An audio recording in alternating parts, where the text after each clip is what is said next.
গুপ্ত অঙ্গের লোম 40 দিন না কাটলে তার ইবাদত কবুল হবে কি? কবুতরের বিষ্ঠা কাপড়ে লাগলে নাপাক হবে কিনা? অভিভাবকদের মতামত ছাড়া চরিত্র রক্ষা করার জন্য বিয়ে জায়েজ আছে কিনা? নামাজের পর তাসবিহ ও তাহলিল পাঠ করার সময় ওযু জরুরি কিনা? রোগের জন্য তাবিজ ব্যবহার করা জায়েজ হবে কিনা? টয়লেটে ইস্তেগফার বা জিকির কোনটা পড়া যায় মনে মনে?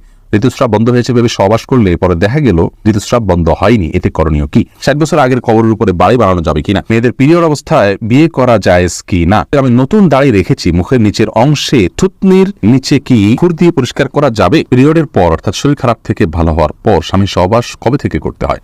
প্রস্রাবের জন্য ঢিলা কুলুক বা টিস্যু নিয়ে 40 কদম হাঁটার বিধান কি সহিহ? নামাজরত অবস্থায় যদি মেয়েদের সাদা স্রাব বের হয় তখন কি ওযু ভেঙে যায়?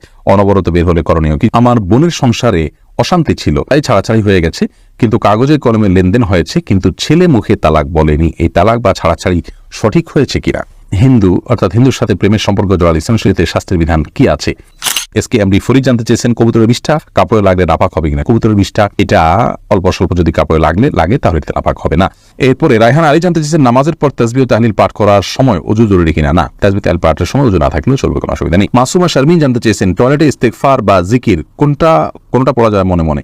টয়লেটে মনে মনে আপনি যে কোনো কিছু করতে পারেন, অসুবিধা নেই। মনের নিয়ন্ত্রণ তো আল্লাহ রাব্বুল আলামিন করেন নাই। মুখে কোনো জিকির, সেটা ইস্তেগফার হোক অন্য কোনো জিকির হোক, এগুলো মুখে উচ্চারণ করবেন না, মনে মনে হতে পারে, কোনো অসুবিধা নেই। লাতিফা লাইজু আপনি জানতে চেয়েছেন মেয়েদের পিরিয়ড অবস্থায় বিয়ে করা জায়েজ কি না? বিয়ে হতে পারে, বিয়ে হতে কোনো অসুবিধা নেই পিরিয়ড অবস্থা, কিন্তু স্বামী সহবাস করা জায়েজ হবে না। বিয়ের আগে অনুষ্ঠানটা হলো ওই সময় কোনো অসুবিধা নেই, কিন্তু সুস্থ হওয়া পর্যন্ত সহবাস করা যাবে না। এমডি কাউসার জানতে চেয়েছেন 60 বছর আগের কবরের উপরে বাড়ি বানানো যাবে কিনা? যদি অনেক পুরাতন কবর হয়ে যায় এবং সেখানে এক্সটেনশন করে বাড়ি নির্মাণ করার প্রয়োজন হয়, আর যদি কবরস্থান না হয় তাহলে সেক্ষেত্রে ওই কবরের ধ্বংসাবশেষকে অন্যত্র কবরস্থানে তুলে নিয়ে আপনি সেখানে বাড়ি বানাতে পারেন, কোনো অসুবিধা নেই। রায়হানা আক্তার আপনি জানতে চেয়েছেন পিরিয়ডের পর অর্থাৎ শরীর খারাপ থেকে ভালো হওয়ার পর স্বামী সহবাস কবে থেকে করতে হয়? অর্থাৎ ফরজ গোসলের পর, নামাজ শুরু করার পরে কি এটা করতে হবে? না, নামাজ শুরু করার পর করতে হবে এমন কোনো কথা নেই। গোসল হয়ে গেছে, ফরজ গোসল হয়ে গেছে, তাহলে আপনি পবিত্র হয়ে গেছেন, এখন স্বামী সহবাস আপনি করতে পারবেন। রুম্পা আপনি জানতে চেয়েছেন নামাজরত অবস্থায় যদি মেয়েদের সাদা স্রাব বের হয় তখন কি ওযু ভেঙে যায়?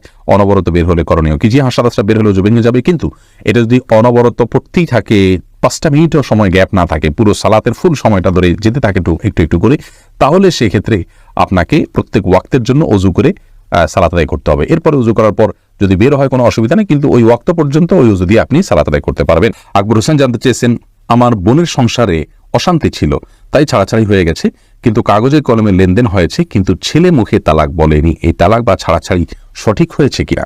আপনার বোনের সংসারে অশান্তি ছিল তাই ছাড়াছাড়ি হয়েছে, কাগজে কলমে লেনদেন হয়েছে, কিন্তু ছেলে মুখে তালাক বলেনি। ভাই আকবর হোসেন, প্রথম কথা হলো কাগজে কলমে কি লেখা হয়েছে? যদি কাগজে তিনি লিখিতভাবে ডিভোর্স দিয়ে থাকেন এবং তিনি সেখানে স্বাক্ষর করে থাকেন, ওটা পড়ে জেনে, তাহলে সেক্ষেত্রে তালাক হয়ে যাবে মুখে কিছু না বললেও। লিখিতভাবে তালাক দিলেও তালাক হয় মুখের উচ্চারণ ছাড়া, কিন্তু তিনি কি লেখা আছে সেখানে জানতে হবে। কথার কথা উকিল কি লিখেছে জানেনও না তিনি, বা তার কর্তৃপক্ষ, তারা পরিবারের লোকজন তালাকের কাগজপত্র রেডি করেছেন, তাকে শুধু বাধ্য করেছে সিগনেচার করতে, তিনি জানেন না কি লেখা আছে, তাহলে তালাক হবে না। এরকম হলে, আর যদি তিনি জানেন কি লেখা ছিল ওইটা পড়ে তিনি সিগনেচার করেছেন, তাহলে তাতে তালাক হয়ে যাবে। রাহি শাহী আপনি আইডি থেকে জানতে চেয়েছেন প্রস্রাবের জন্য ঢিলা কুলুক বা টিস্যু নিয়ে 40 কদম হাঁটার বিধান কি সহিহ? না, 40 কদম পেশাবের পরে ঢিলা কুলুক ধরে আপনার হাঁটতে হবে, এরকম কোনো কথা কোরআন হাদিসের কোথাও বলা হয়নি। এবং এই বিষয়টি মানুষের সামনে যখন হাঁটাহাঁটি করা হয় যেটা দৃষ্টিকটু, অতএব কারোর যদি পেশাবের ধারা বন্ধ হতে একটু সময় লাগে তাহলে তিনি টয়লেটে ওয়াশরুমে অপেক্ষা করবেন, এবং সেখানে তার যদি উঠবস করা লাগে করবেন, কিন্তু মানুষের সামনে নিজের আপনার লজ্জাস্থানে হাত দিয়ে হাঁটাহাঁটি করা দৃষ্টিকটু, এতে কোনো সন্দেহ নেই, এবং এরকম কথা করে দেশে কোথাও বলা হয়নি। প্রিন্স রাফিন আপনি জানতে চেয়েছেন পড়ে যাওয়া চুল বিক্রি করলে গুনাহ হবে কিনা? যে চুলগুলো পড়ে গেছে সেগুলো বিক্রি করলে গুনাহ হবে, কারণ হলো মানুষের শরীরের কোনো অংশ বিক্রি করা জায়েজ নাই। আল্লাহ রাব্বুল আলামিন আমাদেরকে আমাদের শরীরের কোনো অংশকে বিক্রি করার অধিকার দেননি, কারণ এগুলো সবগুলোর মালিকানা আল্লাহ তাআলা, আমাদেরকে শুধু ইউজ করতে দেওয়া হয়েছে, আমরা এগুলো বিক্রি করতে পারি না। রুবেল মাহমুদ আপনি জানতে চেয়েছেন আমি নতুন দাড়ি রেখেছি, মুখের নিচের অংশে থুতনির নিচে কি খুর দিয়ে পরিষ্কার করা যাবে? ভাই রুবেল, আপনি নতুন দাড়ি রেখেছেন, সেজন্য প্রথমে আপনাকে মোবারকবাদ জানাচ্ছি। আল্লাহ রাব্বুল আলামিন আপনাকে পূর্ণ একটা আমল, এটার উপরে অটল অবিচল থাকার তৌফিক দান করুন। বিশেষ করে আজকাল আমাদের যুবক ভাইদের জন্য এই আমলটা করানো বেশি কঠিন হয়ে যায়। মুখের নিচের যে অংশ, থুতনির নিচের অংশ, এটা খুর দিয়ে আপনি পরিষ্কার করা যাবে কিনা বলেছেন, এটা পরিষ্কার করার প্রয়োজন নেই, কিন্তু যদি গলায় থাকে এগুলো আপনি পরিষ্কার করতে পারেন, কারণ এগুলো দাড়ি নয়। কিন্তু এই থুতনির কিছুটা নিচে হলে এগুলো দাড়ি, অতএব থুতনি থেকে যদি গলার দিকে চলে আসে কিছু দূর অনেকের আসে এবং এটা বিরক্তির কারণে, তাহলে এইটুকু আপনি চাচতে পারেন। কিন্তু থুতনিতে যেগুলো থাকে, অর্থাৎ এই যে চোয়াল হাড্ডি, এই হাড্ডির উপরে এবং হাড্ডির উপরে নিচে ধারে কাছে যেগুলো আছে এগুলো সবগুলো দাঁড়া হিসাবে বিবেচ্য, এখন এগুলো কাটবেন না। তাহনিয়া, আপনি জানতে চেয়েছেন ঋতুস্রাব বন্ধ হয়েছে ভেবে সবাস করলে পরে দেখা গেল ঋতুস্রাব বন্ধ হয়নি, এতে করণীয় কি? দেখুন, হামিদ আল তাহনি ঋতুস্রাব বন্ধ হয়েছে ভেবে সবাস করেছেন, পরে যদি দেখেছেন না আসলে বন্ধ হয়নি, তাহলে সেক্ষেত্রে ইস্তেগফার করুন যে ভুল হয়ে গেছে, ইনশাআল্লাহ এর কারণে গুনাহ হবে না। কিন্তু জেনে শুনে ঋতুস্রাবের মধ্যে সবাস হইলে সেক্ষেত্রে হাদিসে রাসূল আকরাম সাল্লাল্লাহু আলাইহি ওয়াসাল্লাম শিক্ষা দিয়েছেন কিছু সাদকা করে দেন কাফারা হিসাবে। কিছু গরিব দুঃখীদেরকে যার সাধ্য অনুযায়ী, যার সাধ্য আছে অল্প তিনি অল্প 100-200 দিলেন, আর যার সাধ্য অনেক বেশি আছে তিনি বেশি দান করে দিবেন। এটার জন্য পরবর্তীর জন্য সাবধান হতে হবে যাতে নিজের ভুলের কারণে কোনো গুনাহে আমরা লিপ্ত না হয়ে যাই বা আমাদের দ্বারা ভুল কিছু না হয়। এরপরে সুইটি আহমদ, আপনি জানতে চেয়েছেন রোগের জন্য তাবিজ ব্যবহার করা জায়েজ হবে কিনা। রোগের জন্য তাবিজ ব্যবহার করা ইসলামী শরিয়ার শিক্ষা নয়, সুন্নাহ নয়। রাসূল আকরাম সাল্লাল্লাহু আলাইহি ওয়াসাল্লাম ঝাড়ফুঁকের শিক্ষা দিয়েছেন। শুধু বাচ্চারা যারা পড়তে পারে না তাদেরকে ঝাড়ফুঁক করা যায় না, বা করেও নিয়মিত ঝাড়ফুঁক করা যায় না, তেলাওয়াত করা যা করতে পারে না, তারা এই ক্ষেত্রে তাদেরকে তাবিজ দেওয়া যায় কিনা কোন হাদিসের আয়াত দিয়ে, কোন আয়াত এবং হাদিসের দোয়া দিয়ে শুধুমাত্র, সেটাকে কোনো ওলামা জায়েজ বলেছেন। কিন্তু রাসূল আকরাম সাল্লাল্লাহু আলাইহি ওয়াসাল্লাম কাউকে কখনো তাবিজ দেননি, দিতে বলেননি। তিনি যেটা বলেছেন ঝাড়ফুঁক করা নিজের জন্য, অন্যের জন্য। অতএব তেল পড়া, পানি পড়া বা বিভিন্ন আয়াত তেলাওয়াত করে ফুঁক দেওয়া, এটাই হলো মূল ট্রিটমেন্ট, সেটাতে আমাদের চাওয়া উচিত, সুন্নাহ সেটাই।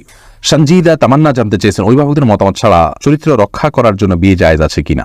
অনেক গুরুত্বপূর্ণ প্রশ্ন এবং এই প্রশ্নটা অনেকেই করে থাকেন। দেখুন, মেয়েদের বিয়া অভিভাবকের অনুমতি ছাড়া এটা জায়েজ আছে কিনা এ বিষয় নিয়ে বিস্তর মত পার্থক্য আছে। ইমাম আবু হানিফার মতে প্রাপ্তবয়স্কা মেয়ে হলে তিনি নিজে বিয়ে নিজে করতে পারেন অভিভাবক অনুমতি ছাড়া, যদি অন্য ইমামদের মতে এবং বেশিরভাগ ইমামদের মতে এটি জায়েজ নাই। তো এক্ষেত্রে একজন মেয়ে মানুষ তার পরিবারকে বোঝানোর চেষ্টা করবেন। পরিবার যদি এতই নাছোড়বান্দা হন, সবচেয়ে বড় কথা হলো যে আপনি নিজেকে অহেতুক যৌন বিষয়গুলোকে মানুষের মধ্যে সেগুলোর প্রতি আগ্রহী করে তুলে, এরকম কাজ থেকে নিজেকে দূরে রাখা উচিত।